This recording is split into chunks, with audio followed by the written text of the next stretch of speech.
Good morning students.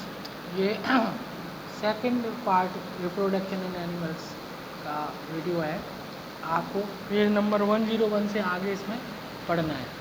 तो page 101 मैंने आपको करवा दिया था वीडियो के पार्ट फर्स्ट में। तो पार्ट सेकंड में देखेंगे फीमेल गैमेट्स आर कॉल्ड ओवा।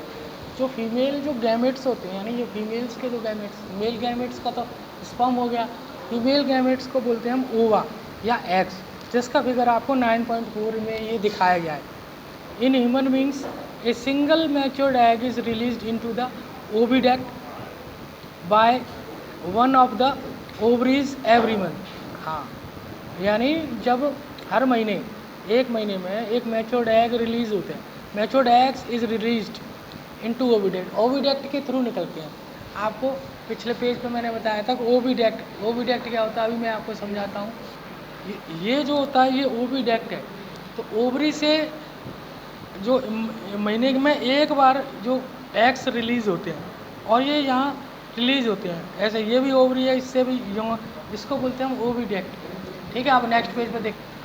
हाँ, तो मैंने बताया पिछले पेज पे आपको, a single matured egg is release into oviduct, oviduct से रिलीज होता है by one of the ovaries एक महीने में, एवरी मंथ हर महीने।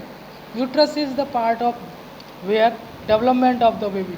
और यूट्रस एक वो पार्ट है जहाँ जो एग्स और स्पर्म आपस में फ्यूज होके जायगोट बन जाते हैं, तो बाद में वो डेवलप होते हैं जहाँ पर, यानी जो जायगोट बड़ा होता है वो यूट्रस पार्ट है। Like the sperms and eggs is also single, यानी स्पर्म और एग दोनों सिंगल सेल्ड होते हैं। तो ये आपको फिगर आपको दिखाया गया है, आप देखेंगे। अब बात आती है, ये बूझो पूछ रहा है कुछ calls. Recalls that the size of eggs in animals varies, the eggs may be very small in as a human, much longer as an hen और ऑस्ट्रिच। क्या कि मनुष्य का और ये जानवर हैं, इनके जो एग्स का जो साइज है वो क्या अलग अलग है, ये पूछ रहा है। हाँ, इन सब के साइज अलग अलग होते हैं। ठीक है, अब बात आती है, टॉपिक आता हमारा फर्टिलाइजेशन। और फर्टिलाइजेशन क्या है? फर्टिलाइजेशन एक प्रोसेस है जिसमें एग और आप कह सकते हैं एग और स्पर्म आपस में फ्यूज होते हैं। उस प्रोसेस को हम फर्टिलाइजेशन कहते हैं। The first step in the process of reproduction is fusion of sperm, यानी जब में रिप्रोडक्शन का पहला जो प्रोसेस है वो फ्यूज़न है। इसमें स्पर्म्स एंड ओवा आपस में फ्यूज़ होते हैं। ओवम को एग भी कह सकते हैं।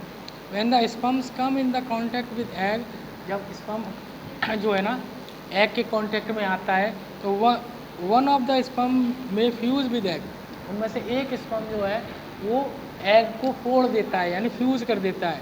सच fusion the egg and the sperm is called fertilisation. तो जब एग को जो स्पर्म फ्यूज़ करता है ना, तो उसी को हम फर्टिलाइजेशन कहते हैं, फोड़ने को, तोड़ने को। During fertilization nucleus of the sperms and eggs fuse, तो दोनों का न्यूक्लियस जो है वो मिल जाता है। And form a single nucleus, और एक दोनों को मिलकर एक सिंगल न्यूक्लियस बना लेता है। This result in the formation of fertilized egg, इसी को हम फर्टिलाइज्ड एग और या जाइगोट कह सकते हैं, जिसका कि फिगर हम आपको अभी 9.6 में दिखाएंगे। कि यहाँ फर्टिलाइज्ड एग है, ये स्पर्म है, ये आपस में एक दूसरे को फ्यूज़ कर देते हैं, और फ्यूज़ होने के बाद इस तरीके से ये स्पर्म है और ये इस एग को, ओवम को फ्यूज़ कर देता है। तो do you know that the zygote is the being a new individual, बाद में ये जाइगोट वह एक न्यू इंडिविजुअल बन जाता है, एक बेबी फॉर्म करता है। फ्यूजन न्यूक्लियस, ओके, जो दोनों न्यूक्लियस जो है ना वो मिलके एक हो जाते हैं। देखो एक है, ये दोनों फ्यूज होकर सिंगल हो जाएंगे, इसी को हम जाइगोट कहते हैं। The process of fertilisation in meeting of egg cells from mother and sperm cell from the father, so the new individual inherits some characteristics from mother and some characteristics of father. तब जब egg mother का और sperm father का होता है, इसलिए दोनों के कुछ कैरेक्टरिस्टिक्स जो आने वाली संतान है उसमें जाते हैं। Look at your brother and sister. See if you are recognize some characters in them similar to those of your mother or father. कुछ ऐसे करेक्टर्स हमारे माँ बाप के हमारे हमें और हमारे भाइयों बहनों में जाते हैं क्योंकि हम उनकी संतान हैं. Fertilization which takes place inside the female body is called internal fertilization. जो फर्टिलाइजेशन जो फीमेल बॉडी होती है उनके बॉडी के अंदर के पार्ट में होता है उसको हम इंटरनल कहते हैं और जो बाहर होता है उसको एक्सटर्नल कहते हैं. तो जितने भी ह्यूमंस होते हैं उनमें मोस्टली अंदर ही होता है. Internal fertilization in many animals include humans, यानी ह्यूमंस में भी होता है, काऊ डॉग है ना, हैंस, इन सब में इंटरनल फर्टिलाइजेशन होता है. अब आगे पेज पे चलते हैं. Have you heard test tube babies? आप जानते हैं कि भाई टेस्ट ट्यूब बेबी के बारे में आपने सुना होगा. तो टेस्ट ट्यूब बेबी एक घटना है जिसमें क्या होता है कि वो जो फर्टिलाइजेशन की प्रोसेस जिन महिलाओं में, जिन फीमेल्स के अंदर बॉडी के अंदर नहीं हो पाती, उनका जो फर्टिलाइजेशन है वो रिएक्शन उसको बाहर टेस्ट ट्यूब में करते हैं. मेल का स्पर्म लेके और फीमेल का ओवा लेके उनको एक टेस्ट ट्यूब में फ्यूज़ करते हैं. फ्यूज़ करने के बाद जो फ्यूज़न हो जाता है यानी जो जायगोट बनता है उसे फीमेल बॉडी के कह सकते हैं यूट्रस में ट्रांसफ़र कर देते हैं. उसके बाद वो डेवलप करता है और एक न्यू बॉर्न चाइल्ड बन जाता है. इस पूरी प्रोसेस को हम आर्टिफिशियल फर्टिलाइजेशन या टेस्ट ट्यूब बेबी कहते हैं. ये सारा इसके अंदर बताया गया है.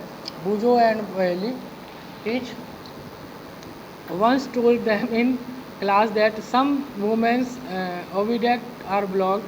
These women are unable to bear babies. यानी कुछ वुमेन्स जो होती हैं जो फर्टिलाइजेशन की रिएक्शन नहीं कर पाती हैं तो उनको बेबी नहीं हो पाता. इस तरह के केसेस में doctors collect freshly release egg. तो उनके डॉक्टर क्या करते हैं, उनका एग्स को जो नए ताज़ी मिलते हैं उनको लेते हैं और स्पर्म के साथ फ्यूज़ करके है ना फर्टिलाइजेशन जो रिएक्शन है वो बाहर करवाते हैं और फिर उसके बाद जायगोट को उनकी बॉडी के अंदर ट्रांसफ़र कर देते हैं. ट्रांसप्लांट कर सकते हैं, कुछ भी कह सकते हो आप इस तरीके से. ठीक है. Complete development take place in uterus. और पूरा जो विकास होता है जो न्यू बॉर्न बेबी का वो बॉडी के अंदर ही होता है. इस तरीके से एक नया बेबी पैदा हो जाता है. Babies borns through this techniques are called test tube baby. इस तरीके से जो बेबीज पैदा होते हैं उनको हम टेस्ट ट्यूब बेबीज कहते हैं. This terms is actually misleading because babies can not grow in test tube. तो ऐसे ये थोड़ा सा कन्फ्यूजन है कि लोग सोचते हैं कि टेस्ट ट्यूब में बेबी हो रहा है, ऐसा कुछ नहीं. वहाँ पर सिर्फ उसका फर्टिलाइजेशन हो रहा है. जो बॉडी के अंदर होनी चाहिए वो रिएक्शन बाहर हो रही है. You will be surprise to know that in many animals fertilization take place outside the body of the female. कुछ ऐसे एनिमल्स होते हैं जिनकी फर्टिलाइजेशन की जो प्रोसेस है वो बॉडी के बाहर होती है. In these animals fertilization take place in water. पानी के अंदर भी हो सकता है. Let us find out how this happen. कैसे होता है. जो फ्रॉग वगैरह होते हैं उनके अंदर ये बॉडी के बाहर ही होता है. ये एक्टिविटी एक में भी आपको बताया गया है. Visit some ponds, slow streams, look out the clusters. Frogs के देखेंगे float on the water. Clusters उन पर डरे होते हैं. Write down the colours and size of the eggs. जो देखेंगे आप के फ़ोटो में आपको मैं अभी दिखाऊंगा कि ये अंडे के ये उनके अंडे होते हैं. ये आपको दिख रहे हैं पानी में. इससे मेढक पैदा होते हैं. ड्यूरिंग स्प्रिंग और rainy seasons frogs and toads moves to pond and slow falling streams. यानी जब टोड्स वगैरह देखते होंगे जब बारिश के महीने में आप ना बरसात में चले जाते तालाब में चले जाते हैं. When the male and the female comes together in water. Male female जब आपस में मिलते हैं पानी में, द फीमेल्स ले हंड्रेड्स ऑफ एग. जो फीमेल्स है ना वो 100-200 एग्स निकालती है. Unlike hang egg. वो मुर्गी के आकार के नहीं होते, उसको बहुत छोटे छोटे होते हैं. Frogs eggs is not covered by the shell. वो सेल जैसे उनके ऊपर वाइट सेल नहीं लग होता. It is comparatively very delicated. ये बहुत ही छोटे होते हैं. एक मामूली सी एक मेम्ब्रेन टाइप की होती है उसमें होते हैं सेल, जेली जैसे. A layer of jelly holds the eggs. Together the provide protection the eggs, और वो जेली से उनको प्रोटेक्शन रहता है और इस तरीके से वो पानी में फ्लोट करते हैं। All the eggs are laid, male deposit sperms over them, तो मेल क्या करता है उनके ऊपर अपना स्पर्म्स फैला देता है। Each sperm swims randomly in water, और उनके जो स्पर्म्स है पानी के अंदर छोड़ देता है तो वो उसके अंदर फ्लो करते हैं और उससे वो चिपक जाते हैं। The help to of its long tail, the sperms come in contact with eggs, sperms जैसे ही एग के कॉन्टैक्ट में आते हैं। This type of fertilisation in which the fusion of male and female gametes take place outside the body, तो यहाँ भी male female के जो स्पर्म्स और एग्स आपस में मिले लेकिन वो बॉडी से बाहर मिले, पानी के अंदर मिले, तो ये एक्सटर्नल फर्टिलाइजेशन हो जाएगा। Outside the body is called the external fertilization. It is very common in aquatic animal, mostly ये एनिमल जो पानी के अंदर पाए जाने वाले जो एनिमल्स हैं वहाँ पर ज़्यादा होता है, जैसे फिश है, स्टार फिश है, वहाँ होता है ऐसा। तो आज हम इस वाले वीडियो में इतना ही करेंगे।